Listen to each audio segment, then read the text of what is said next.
विठ्ठल भक्तवत्सल भगवान की जय. आज आम्ही या ठिकाणी मोहनी नावाच्या गावामध्ये आलेलो आहोत. या ठिकाणी सुंदर असं हे आजूबाजूला मंदिर दिसतंय. फार सुंदर अशा पद्धतीचं हे मंदिर आहे. हे ठिकाण प्रसिद्ध आहे.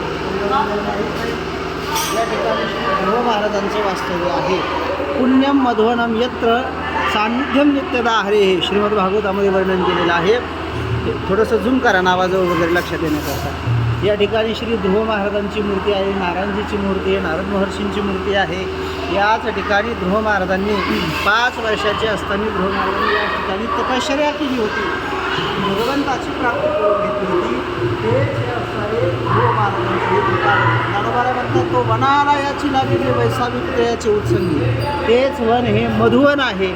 आणि याच मधुवनामध्ये कारण की मथुरेची अनेक नावं आहेत, मधुपरी, मधुवन, मधुरा इत्यादी नावापैकी असणारं मथुरा एक नाव आहे. तर मधुवन पहिलं या ठिकाणी होतं आणि नंतर असणारं हे मथुरा झालेलं आहे.